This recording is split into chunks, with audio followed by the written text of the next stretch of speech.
Good morning. My name is Kevin McCaffrey. I'm the web editor at M magazine. I'd like to welcome you to today's webcast, Sales Enablement for MedTech, a better way to engage HCPs. Today we'll be discussing sales enablement, including how to find and deliver compliant content and engage with providers meaningfully. This webcast is sponsored by Showpad. Our speaker is Dena Najad, the Director of Product Marketing for Showpad. Najad has successfully launched several products for companies like Procter & Gamble and Bosch. Our other speaker is Steve Bell, the President and Chief Marketing Officer of Incytra Medical. Steve has over 20 years' experience in medical devices, holding various roles in Johnson & Johnson, as well as Orchis Medical. Dena and Steve, thank you for being here. But before I hand over the reins, I'd like to quickly go over a few programming notes. First, I'd like to remind you to submit questions throughout the presentation in the Q&A box in the online conference room. We will answer them at the end of the presentation. Second, we also invite you to join us on Twitter using the hashtag MMMWebcast. Lastly, if you're encountering any technical problems, please note it in the question chat and someone from our production team will assist you. Dena and Steve, the floor is yours.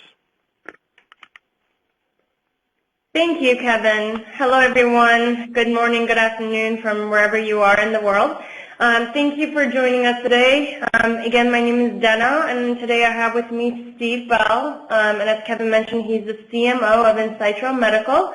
And today we'd like to talk through some of our learnings from the healthcare industry, both from the Showpad perspective as well as having Steve talk through his experiences in the past as well as at Incytra.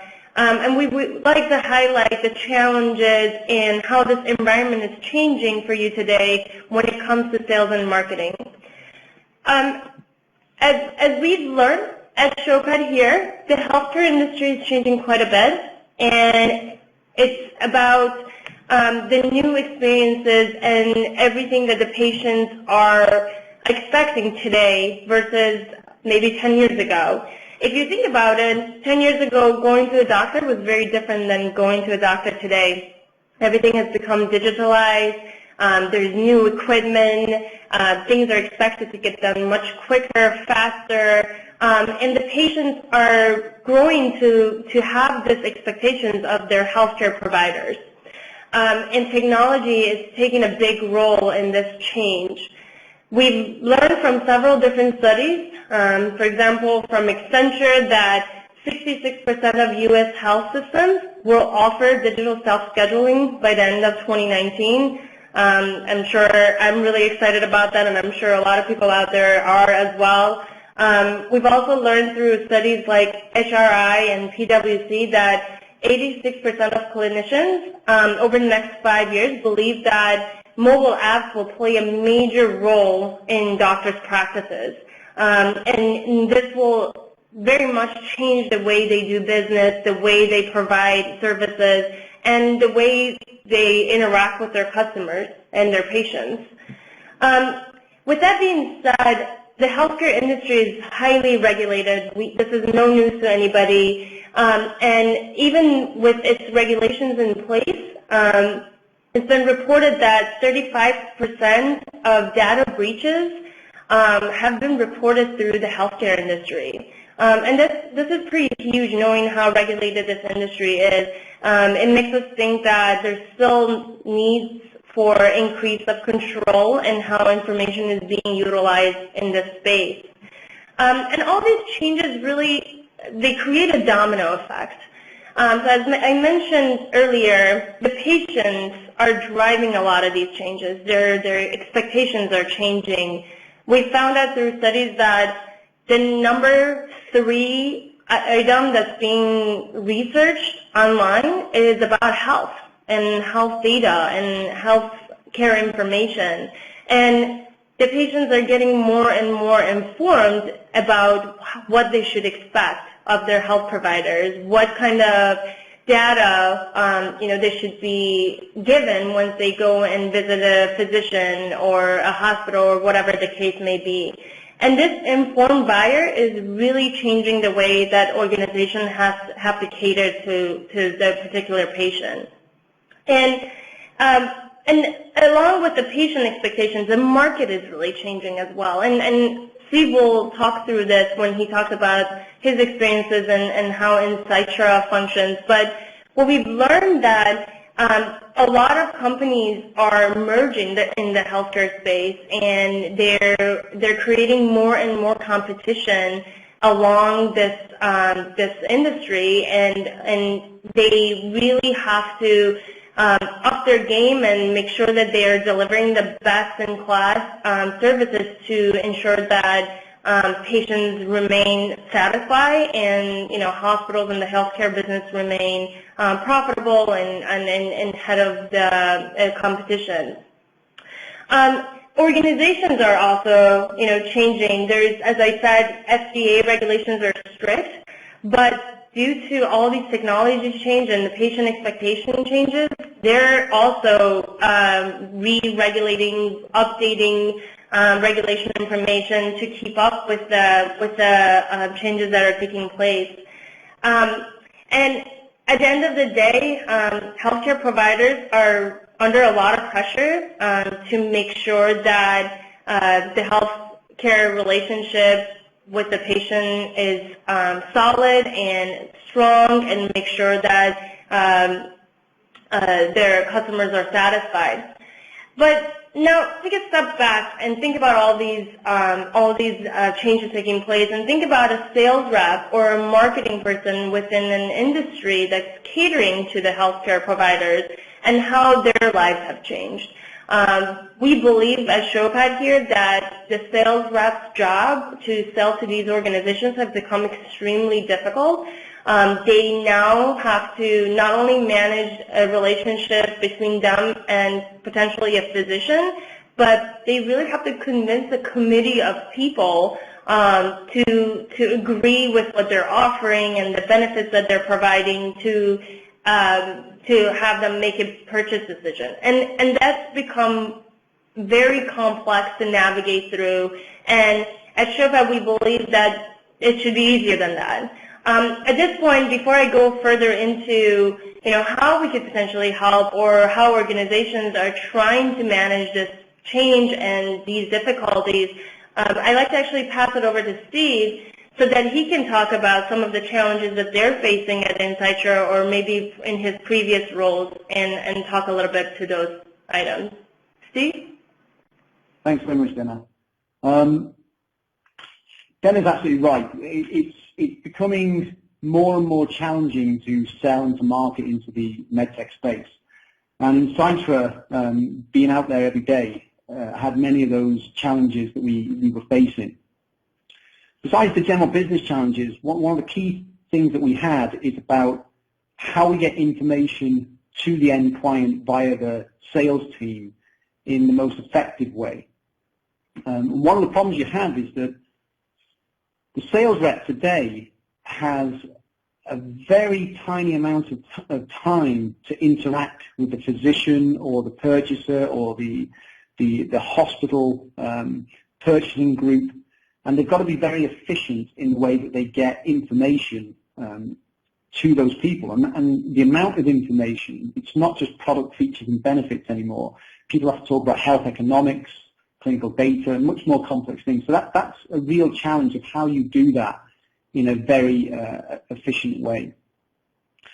One of the other problems is the way that technology has changed. A lot of these things are media-rich content. So you have videos and different PowerPoint slides, and you can't be streaming that directly, because many of our reps especially would need to do something like an in-service video inside an operating room or inside a colonoscopy suite, and they can't have access to Wi-Fi or to other connections.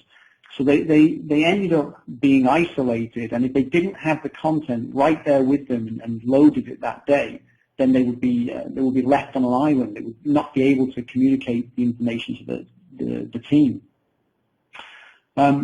Another big challenge that's happened is, especially in the cold calling phase, is that a lot of our reps cannot see the doctor directly. They have to go through a gatekeeper, such as a receptionist on a desk or a junior doctor, or there's somebody that acts as a filter to get that information to the doctor. And quite often the rep will be told, leave your information, I'll pass it on to the doctor, and you kind of hope they do.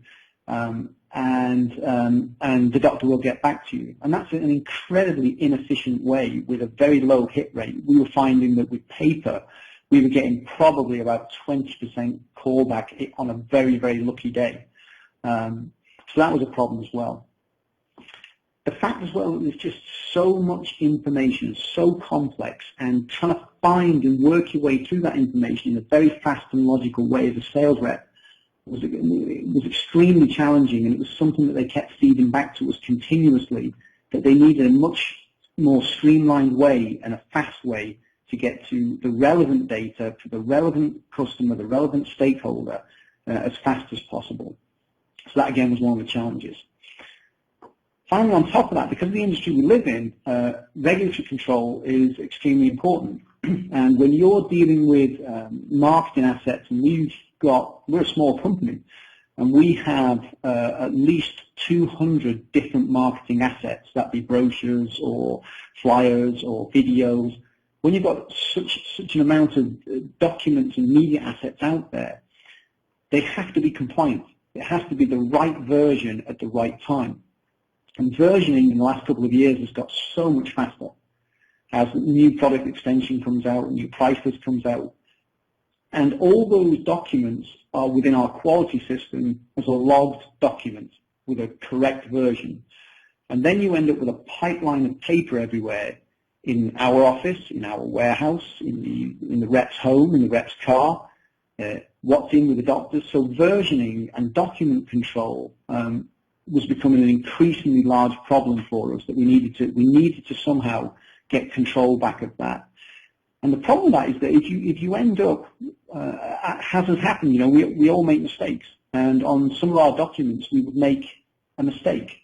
There would be a claim on there that shouldn't be on there, or something that is just a genuine mistake, and you have to get that document back and ensure that the correct version is in the hands of the healthcare provider as fast as possible.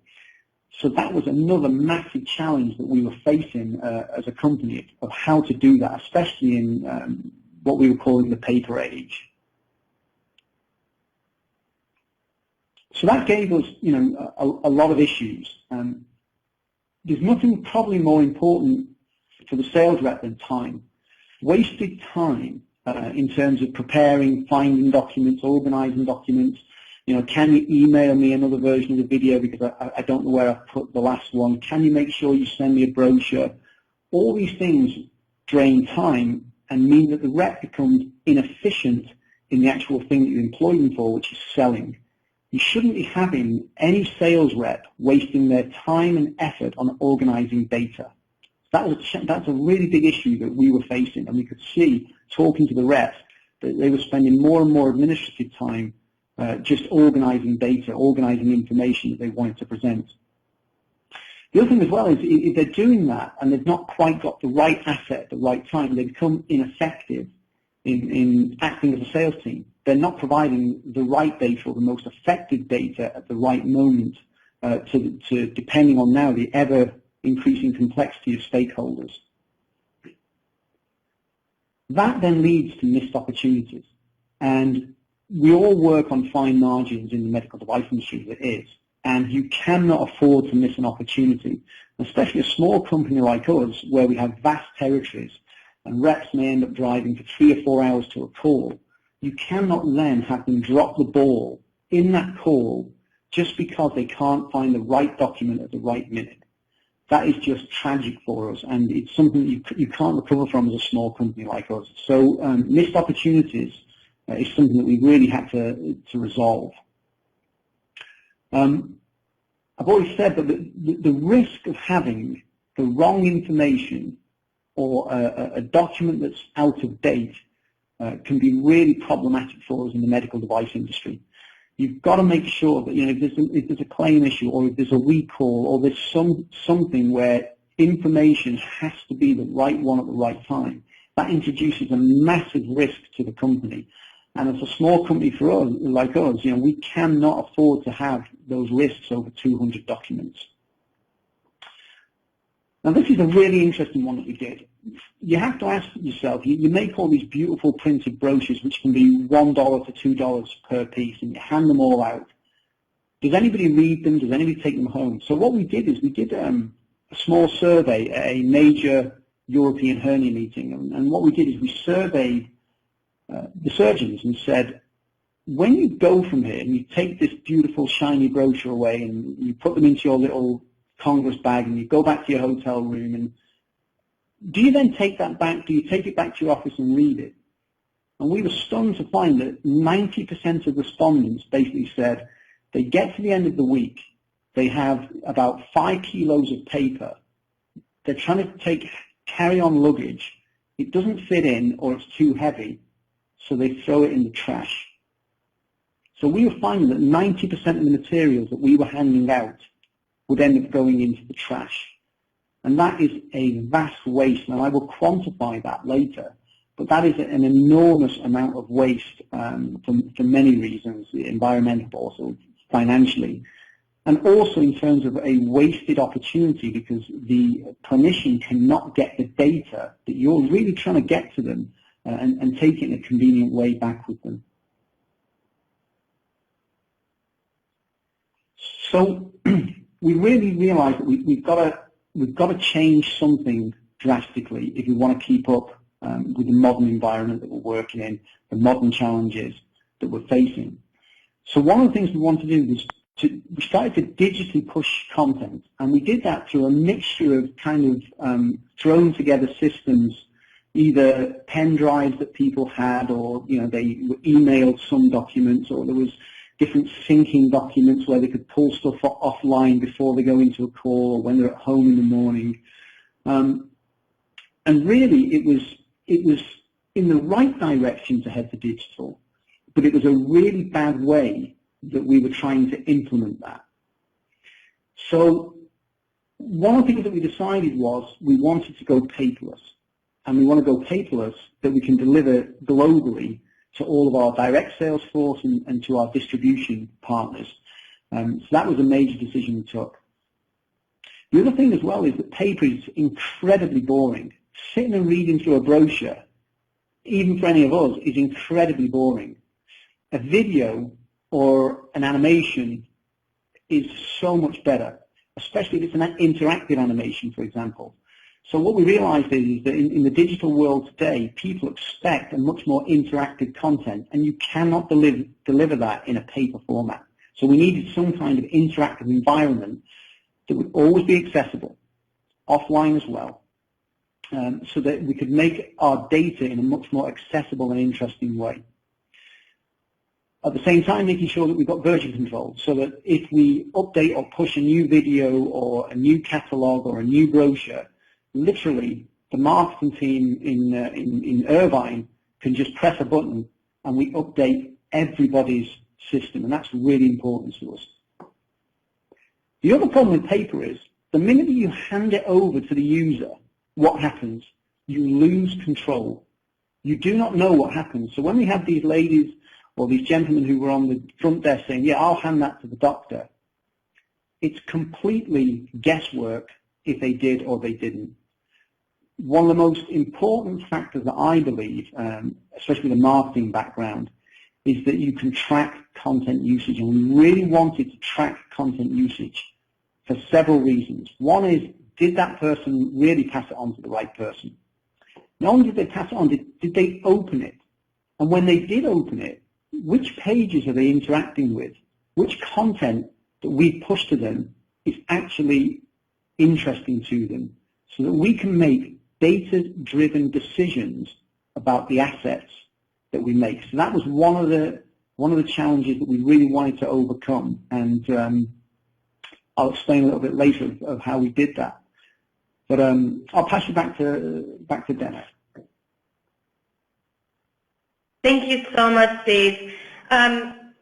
Steve's story and the way he tells this story is amazing, and every time I hear it, it literally gives me goosebumps.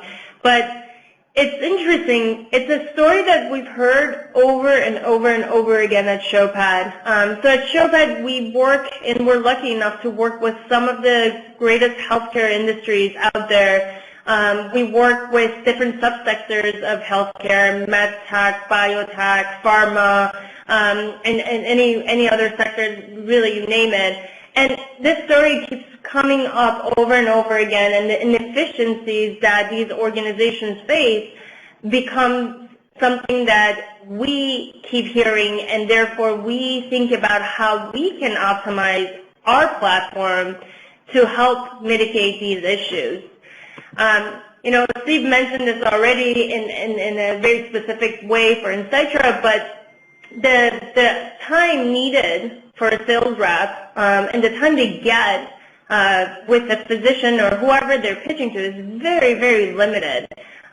We actually have another customer called InfoX, and they literally told us that their sales reps get about 5 minutes to pitch value, offer a solution, understand what the healthcare provider's needs are, and those 5 minutes are very, very crucial for them to be ready to ask the right questions, to be ready to communicate the right values and benefits and make an impression. And we had to make sure at Showpad that we were somehow addressing this issue with our platform. We understood that what that meant was that every piece of information that could help that sales rep make that impression within those 5 minutes had to be readily available to them and had to be found within seconds. Another key driver of how we've optimized our platform is that we found out that only last year and only in the medical device sector, $350 million were fined due to either, as Steve mentioned, outdated content, or as he mentioned, content being misused, and not intentionally, but perhaps someone educated a customer on benefits of a certain product, but forgot to leave behind the risk associated to it. And the FDA fined those industries $350 million. That's not small. That's a big concern and a big problem that the healthcare industry faces every single day. So we had to make sure that we were providing these organizations with a solution that not only had version controls built in, but also could be updated in real time. What if something happens right now and you have to make a change right now and update all of your content? How quickly can you get it to the sales reps? And we believe that it needs to be instantaneous. That as soon as a marketing person or the organization knows that there's an update, that the sales reps need to be aware of it, and there shouldn't be any lag in between. The other big driver of how we built Showpad as a platform is what I mentioned earlier. It's the number of mergers that happen within the healthcare industry. There was a study done in 2014 that said there were 2,600 mergers. And what this means when it comes to sales organizations and marketing organizations, it means that there's new sales reps and marketing team members being onboarded when two companies merge together, and they need to learn new methodologies, new techniques, new product information, and they need to get ready to be able to speak to those points very quickly. And what that means for us at Showpad is that we need to have a scalable solution, that the organizations we work with today are very likely to change tomorrow. And we need to offer them a solution where they can build upon and be able to onboard more reps, more marketing people, but also create layers if they need to, and create a structure that accommodates their new way of selling. And lastly, and this has come up a bunch of times now during our talk, but as Steve mentioned, we come across organizations where their sales reps are selling into very, very interesting environments and situations. We work with companies where the reps have to literally be pitching and ready to show a product in a 3D CAD model in an operating room when a patient is open and having surgery done on them. Or in a hospital environment, or an offices or a doctor's office between patients. And most likely, they're going to have connectivity issues. In hospital, most likely is a dead zone. They don't have access to Wi-Fi or the internet. So we needed to make sure that our solution worked as well as it did online, offline. And once we thought about all of that, we also realized that there needs to be a holistic approach set in place when it comes to us working with organizations. And it's not just about technology. And I think technology is a big part of it in the first step, and it enables you to do a lot more. But we really needed to understand from these organizations what their priorities were. Are they looking to grow? Are they looking to implement best practices? Are they looking to improve their training and coaching, the way they produce content? Are they just simply wanting to align, marketing and sales better? Do they want to provide a better buyer experience? And once we dig into that and understood their priorities, then we can leverage that information with them and really help them understand how they can create an experience around those priorities, and how do they want to bring those strategies to life, and how do they want it to look, and how do they want their marketing and sales organizations to interact with it. And that's really important to keep in mind because once you set those priorities, it's really those strategies and priorities that are going to drive the way you leverage the technology. And then it's really important, and Steve has mentioned it now a few times, but what is success, to these organizations that are thinking about implementing a sales enablement strategy? What are the key things that they should be measuring to ensure that the priorities and the strategies set in place are actually successful? And lastly, we want to understand from organizations if this is really for lack of a better term, but is this like a sprint or a marathon to them? Is it just about implementing the technology for maybe one particular initiative, or is this about the technology being implemented to give them visibility to enhance their overall strategy and learn and improve over time?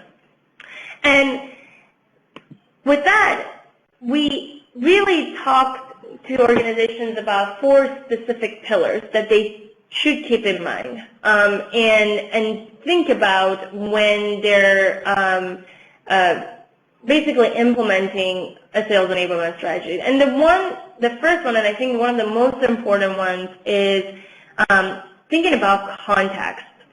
And what I mean is that a lot of times organizations drop a bunch of content. Marketing is doing everything they can. They're creating every piece of content that they think their reps can leverage and provide that information to them. But unfortunately, dropping a bunch of content on sales reps is just really overwhelming. I've worked in marketing for a very, very long time, and I've had that sales enablement role for a long time. And when we just give reps information and don't tell them how to use it and don't put it in context for them, unfortunately, our content strategy falls flat.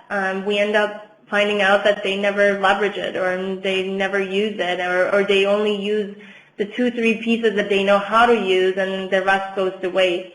So context is really, really important. But how do you know what the context is, and what are the things you should keep in mind?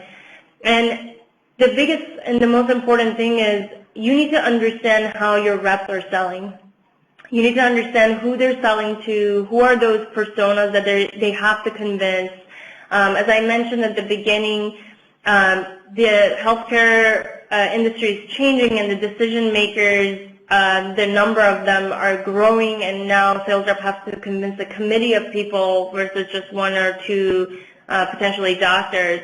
And as marketers who are creating these content, we need to understand that, and we need to provide them content to address each and every one of those personas.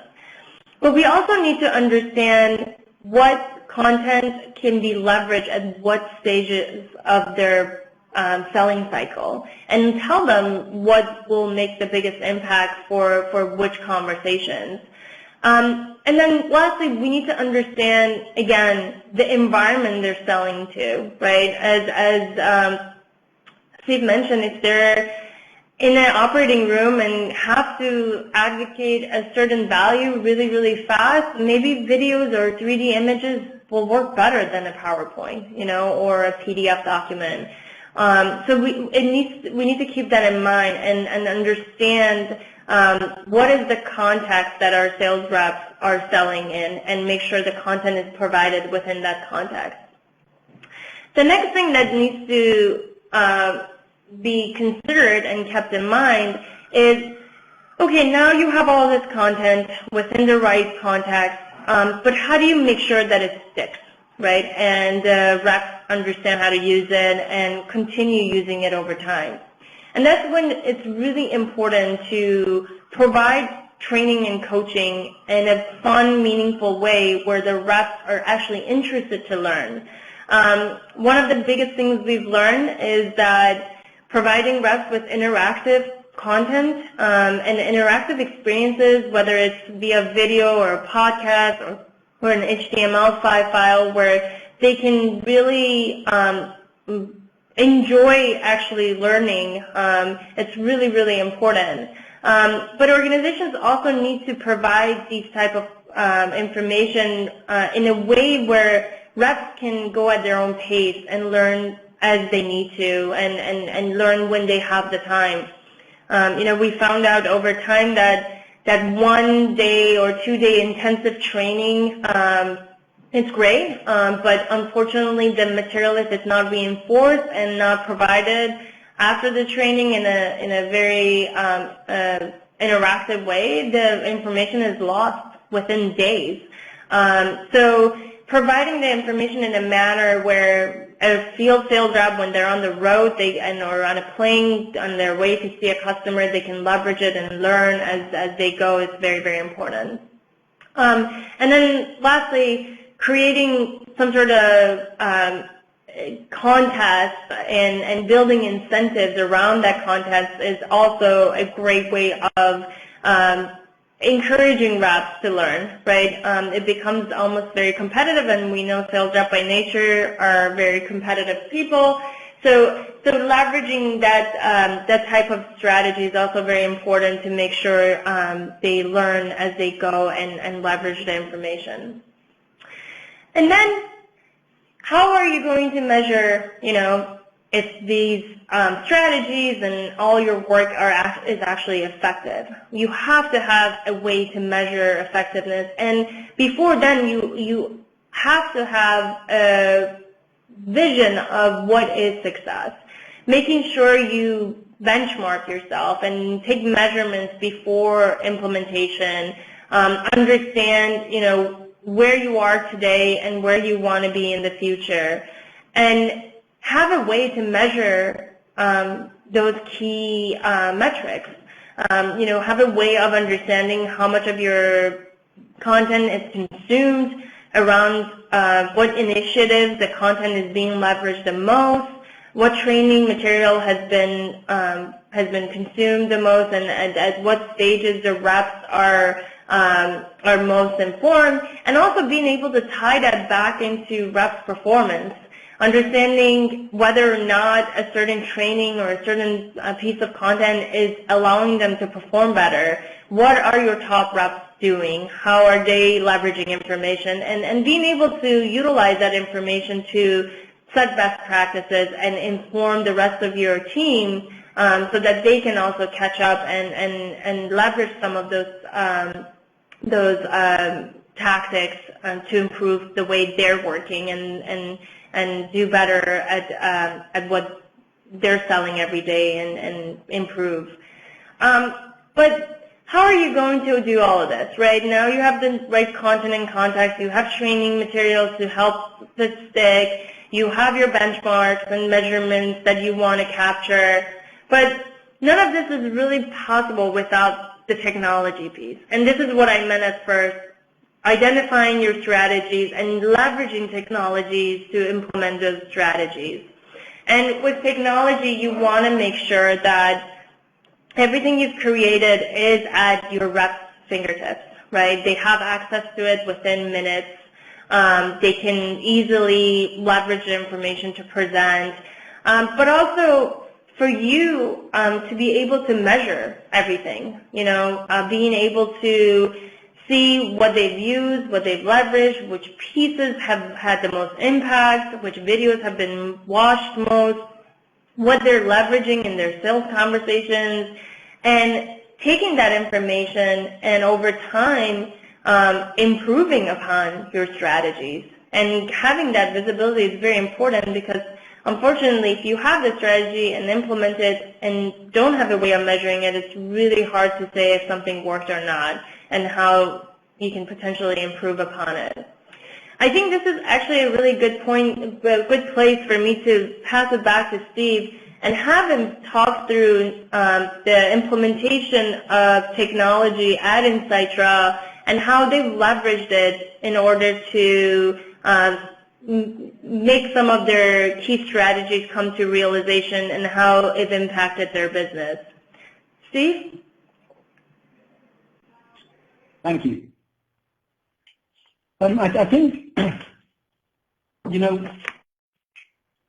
in our daily work and our daily jobs, we get so many fads that come in, so many projects, so many new things that come in. Some things are a fad and some things stick. And it was very important for us to find technology that would stick, and it wouldn't just be something that the reps would have a go at for a couple of weeks and then walk away from. And part of the deployment and the implementation of that was very, very important to us to ensure that we didn't get into a fad with Showpad. So one of the first things we did is, as part of the deployment, we decided that this is absolutely the direction we wanted to go in. And there was 100% commitment at all levels of the organization that we had to do this in a better way. We chose Showpad for many reasons, which I can go into later, but we really decided as an organization that wholeheartedly direct, indirect sales channels, marketing, management, this would be the way that we would deploy our information and get it out to the customers. I think that's one of the most important things that happened in the deployments, that we all agreed on that. There wasn't just one champion who decided it was the great flavor of today. The next thing that we had to do, though, was we then had to work out, and this is one of the beauties of doing this. There is an enormous amount of information, and everybody thinks their piece of information is the best thing ever, and they think it's the most important thing ever. Going through an exercise where you have to load that information into a contextual and organized way is a fantastic paring down process of your information. So we sell our channels, and you get channels in Showpad. And then we tried to work out, and it took us a few iterations to work out how to present that information in a really logical way that the reps could, as Dennis said, at their fingertips, literally push on it, and it would just be so obvious. Because one of the things about user experience with any technology is if it's difficult, if it's in any way a barrier to your selling, it's failed before it starts. So one of the things that we really love about Showpad is it's just completely intuitive. It's based off systems that everybody knows today. iPads, iPhones, Galaxies. It's very logical that you push something. And you can set up your own channels in graphical ways that you want, and then you can group your information. So we group it in, we obviously have something like key information. If a sales rep only had 5 things in their entire information bag, what would they be? Videos, as we've talked many times, one of the beauties of things like Showpad is that you get this gorgeous interactive content that you can take with you. And you don't have to wait for it to stream down as well, which becomes very frustrating for a surgeon when they're watching, the pinwheel going around. It's there, it's on the iPad, it's right at the fingertips. Clinical info, instructions for use. All these things are great things that you will have to dip into and dip out of depending on the client you're talking to, depending on the stakeholder. But what we're also able to do in there as well, and this has been one of the really good things about implementation for us and deployment, is that you can put in there things like internal training information.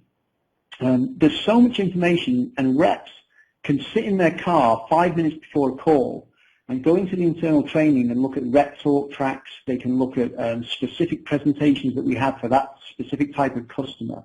And you can get that all in there, and they carry it with them all the time, and it's literally a push away. So that was very important.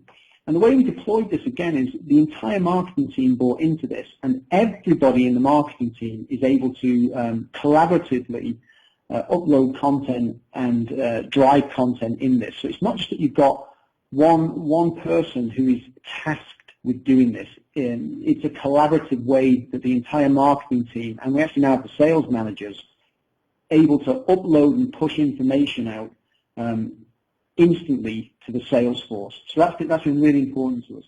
And that has created a really good user experience from the two sides of the team, from the uploaders and the users of the information. The experience has just been, it's easy, it's simple, and it's logical. And that's really, really important.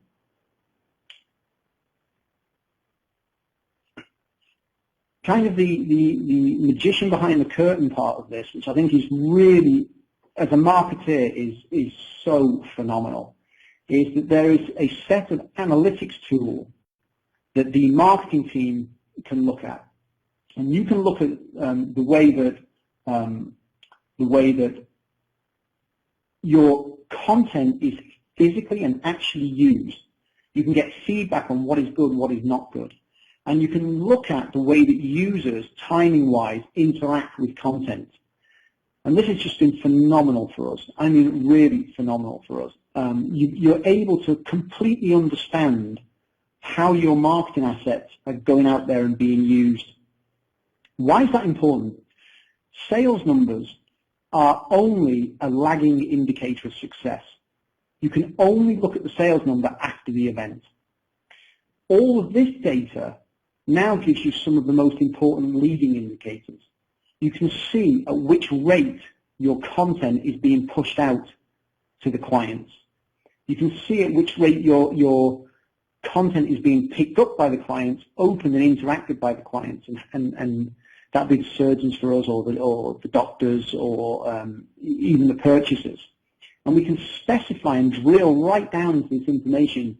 And for the first time in marketing, we can understand the flow of the marketing content. We can understand what happens when we lose control of it, which is what we did with paper, and that control is given over to the customer. But we can still log and see exactly what those customers are doing with it. So I think this is just phenomenal. And you know, I don't think the time we've got now will really go into this. But if you're a marketing and a data-driven person, this is one of the most phenomenal things because it makes decisions. It also now, it decides which content we develop and where we put our development dollars. In the past, you kind of just sprayed everywhere and said, you know, let's make brochures and this and that and some videos. And what we've seen is the customers tell us which content is most effective. And we can see that versus the sales. We can do correlation between sales. So what it tells us as a marketing team, it gives us data to drive our forward investing decisions into content. We're now spending much more of our money on the animations and on the videos than we are on the brochures, because that is the thing that we see is the driver for us that converts business. So I just can't stress enough that this is just something that's pretty remarkable about the system that you know, we all love.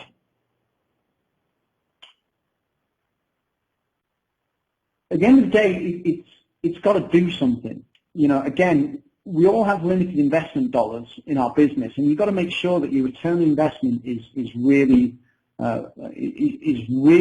effective. Every dollar you spend, you have to make sure that you get $2 back.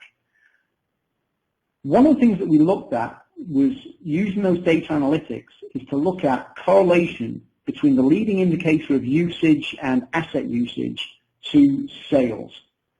And this was pretty remarkable. The people who use the system the most, who share the most content and the most meaningful content, surprise, surprise, have the best sales. And you can just see that direct correlation. Now what's important is that we could see the bottom 30% of the sales force that were not doing that, and it correlated exactly the same. They had the lowest sales. So it's become an incredibly interactive tool for us to be able to help in our HR to manage that lower percentile of performers and bring them back up. And we can actually even direct them and say, you're not using video X enough. The top people in the sales force that are getting the most conversions are using video X. You should really use that more.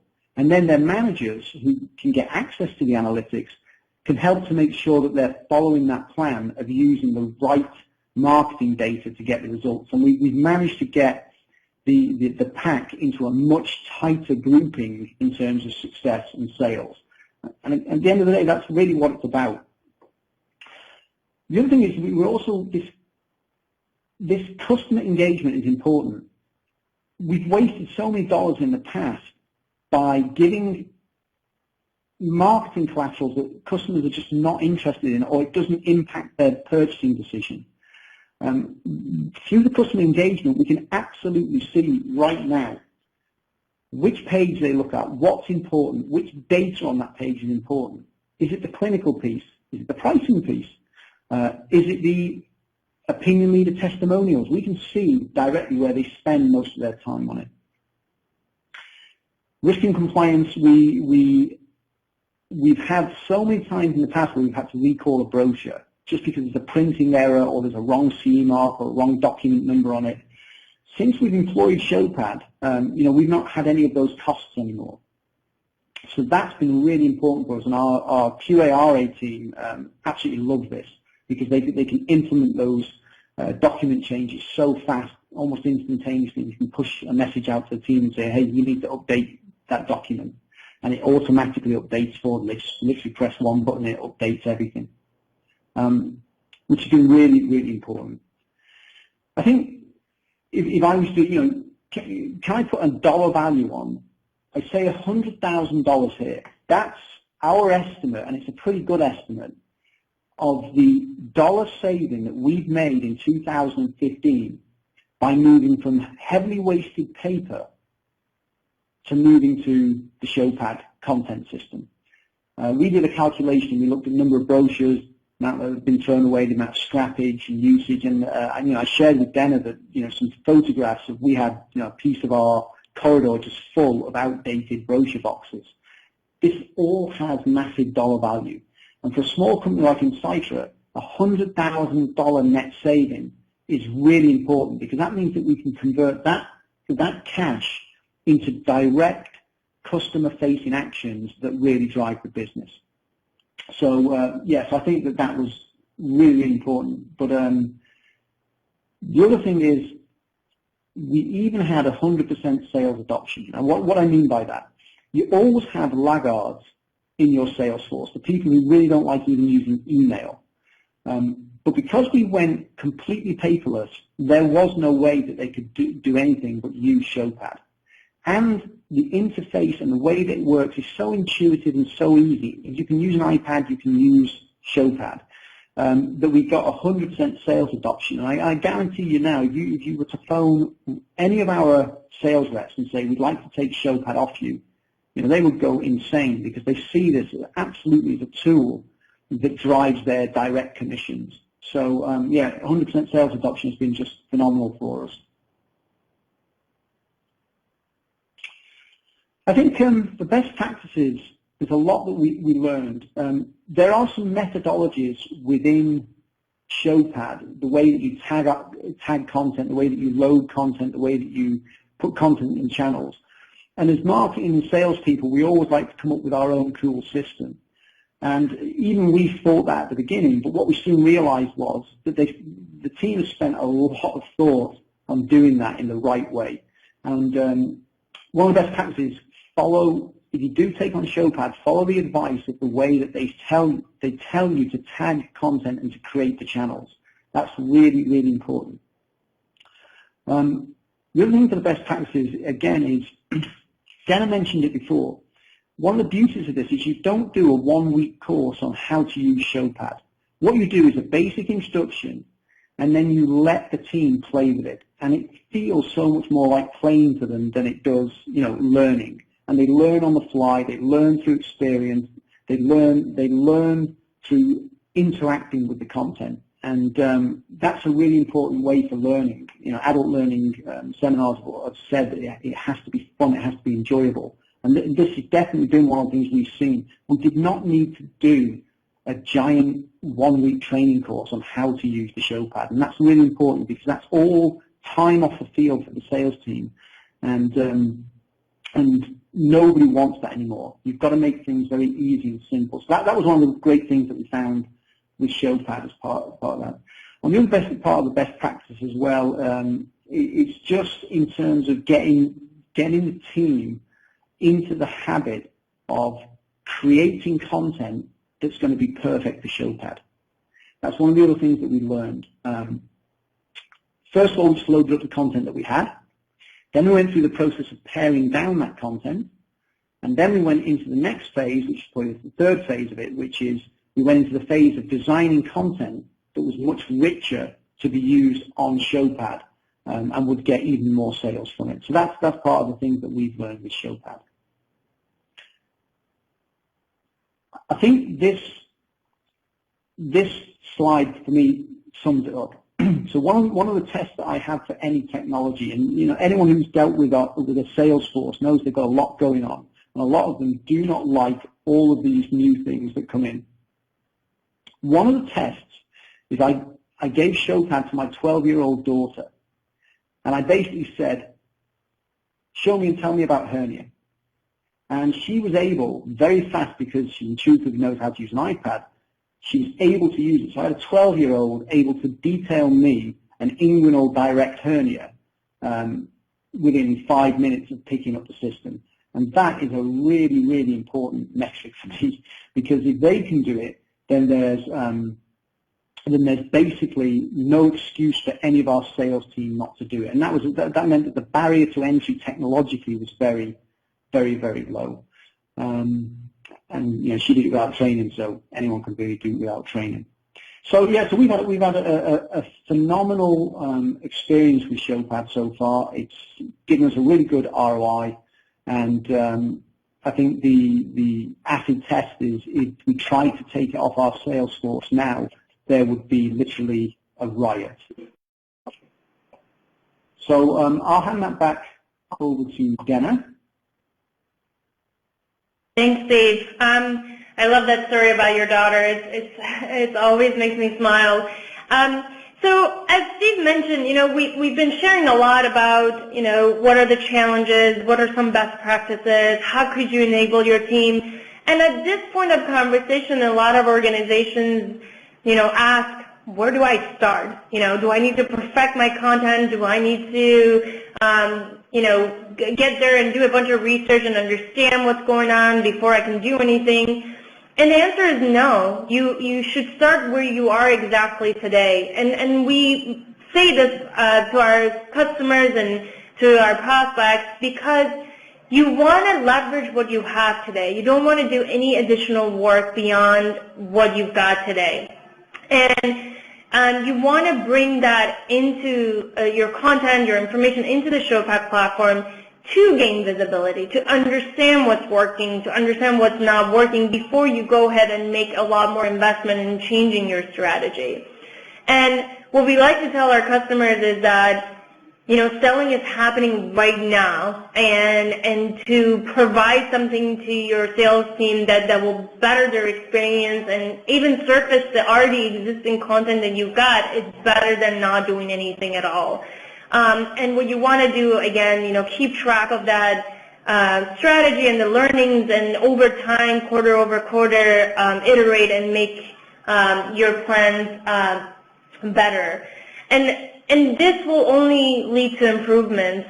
You know, actually, there was a study that was done by CSO Insight not too long ago, and what they mentioned was that if you had two companies at $100 million revenue each, and one of them take on a sales enablement strategy and the other one didn't, and let's say they grew 5%, you know, quarter over quarter naturally, by the end of the first year, the company that has implemented a sales enablement strategy will outperform the other company that didn't by almost $20 million.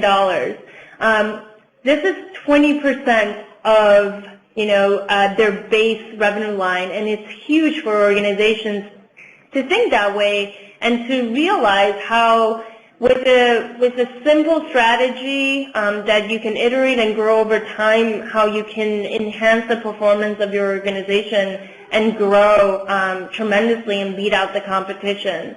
So with that said, I want to thank you all for your attendance today and listening to us. It's been a pleasure having you, Steve. But at this point, I'd like to open it up to see if there were any questions that came from the audience that we could potentially address for you guys. Great, thank you. Thank you for the presentation. We'll go ahead and open up to any questions now. We have one actually already. We had a question about how the content is actually delivered. Does the recipient need any special software or hardware? I'm not sure if I followed correctly, but if you're asking if there's any specific technology that's needed, absolutely not. ShowPad's platform is completely device agnostic. Users can implement it into their organization, and their users can use it on a browser, any browser really. They can use it on any device. So we work with organizations that have iPads, iPhones, Android devices, Windows tablets. So there's really no restriction in terms of how you can utilize it. Great, and we had another question too about someone showing interest in seeing an actual interaction. Is there somewhere people in the audience can go to see a more kind of in-depth demo? Oh, absolutely. So there are several ways to do that. One of the best ways, and the one I highly recommend, is for you guys to email us at sales@showpad.com or ask on our website for a demo. That way you can get a really tailored demo to your use case and how you want to leverage ShowPad for your organization. We also do monthly webinars and walk through our platform, and there's one actually coming up in a couple of weeks if they're also interested in that. Great. And this next question I have is for Steve. Of the main drivers at Insighttra for sales enablement, was there one most compelling factor that kind of acted as a change agent, or kind of was it a culmination of all the challenges you kind of discussed in the presentation? I think it's a combination of all the challenges, but at the end of the day, dollar efficiency for a small company like us is paramount. You've got to be able to maximize every dollar. And all those problems that I talked about before are all things that waste time and waste money, either through increased wastage or from decreased sales effectiveness. So I think, like probably in any business, the dollar is the most important driver, but that's made of multi-factors that drive why those dollars are not effective. So I think it's everything that I said before. And I think in the future, that dollar piece, 350 million of fines, that's only going to get more. And being able to be extremely good in document revisions and document control, I think is going to be a really important step for every company to be compliant at the regulatory level, and that will in turn have a dollar impact. So I think, in summary, it's the dollars that we save by going to this system. Great, thanks, Steve. And Dana, this next question I have is for you. You spoke to 4 of the strategic imperatives for sales enablement in healthcare. Do these imperatives change depending on the organization, or would you kind of suggest everyone kind of start with these 4? It's interesting you asked that question. I think the fact that we've worked with so many different industries, it seems that those 4 stay very consistent and speak to all the different industries we've spoken to. I think it will change just slightly depending on your organization, depending on how you leverage information, depending on the selling environment that your sales reps are in. But the basics of them pretty much remain the same for everybody, and there are things that everyone should really consider when deciding on a sales enablement strategy. Excellent. And this next one is for you, Steve. How long did it take for your team to kind of be up and running with ShowPad? And what type of user adoption do you have? So there's the front end piece of it, which is loading up all the content, designing the channels. I think from the day that we started to the day that we finished was probably 21 working days total time to when we could then push that out to the sales team at the national sales meeting. In terms of adoption, obviously, we're at 100% because one of our strategies was to mandate that we're paperless. I mean, if you don't use Showpad in our company, you don't sell, period. So that might be a little bit false. But I think knowing the system, talking to the reps, and it's now been over a year that we've been using it, I think that the adoption, even if we didn't go paperless, I would think that 80% of our team would prefer to deliver content this way and be able to track it and understand what's happening than the old way of leave behinds of brochures and things. I would think it would be about 80% adoption. We just happen to have 100% because we decided to go completely paperless. Thanks, Steve. And okay, looks like we have reached the end of the webcast. Dana, Steve, thank you again for your time, and thanks to the audience for tuning in and sending your questions. The webcast will be available on demand later today at www.mmm-online.com. Thanks again for tuning in today. Thanks, everyone. Thank you. Bye-bye.